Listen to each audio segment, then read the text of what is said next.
Cette vidéo s'adresse particulièrement aux parents d'élèves. Dans cette vidéo, nous allons parler essentiellement d'orientation après le bac.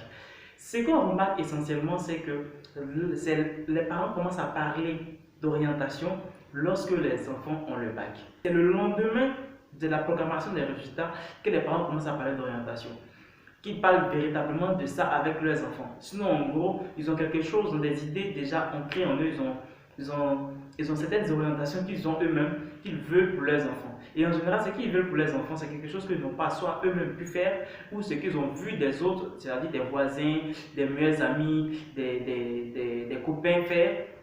Et ils ont aimé et ils veulent que les enfants soient ainsi. Il y a deux choses ici qu'il faut comprendre. La première chose, c'est qu'il y a les aspirations de l'enfant qu'il faut chercher à comprendre. Qu'est-ce que l'enfant veut faire? Qu'est-ce que l'enfant veut être? C'est très très important dans son orientation. La deuxième chose, c'est de savoir quels sont les débouchés de ce que vous pensez pour votre enfant. Peut-être qu'à l'époque où vous avez votre ami, où vous avez le voisin qui était quelque chose, qui faisait quelque chose de particulier, à l'époque ça marchait bien.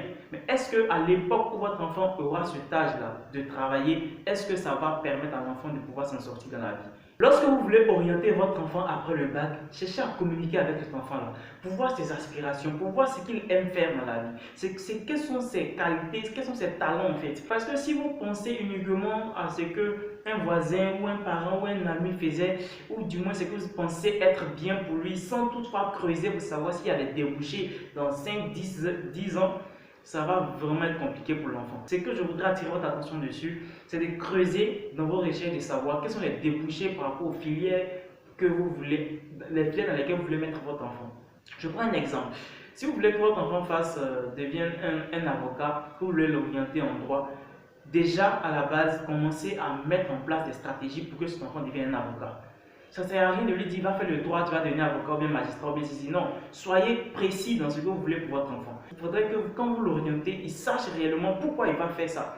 Parce qu'on échange avec certains amis, il ne sait même pas pourquoi est-ce qu'il est arrivé par exemple en géographie, il est arrivé en droit, il est arrivé en sciences économiques. Il ne sait même pas. Il est arrivé par hasard et au final, il est là, il tergiverse, au final il se dit l'école ne m'a pas réussi, l'école est ici, on cherche travail, on ne gagne pas. C'est pas ça en fait.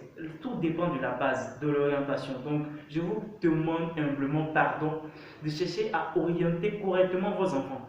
Ce n'est pas l'État qui va le faire à votre place, c'est vous-même en tant que parent qui devez communiquer avec votre enfant dès maintenant, savoir ce que l'enfant veut faire.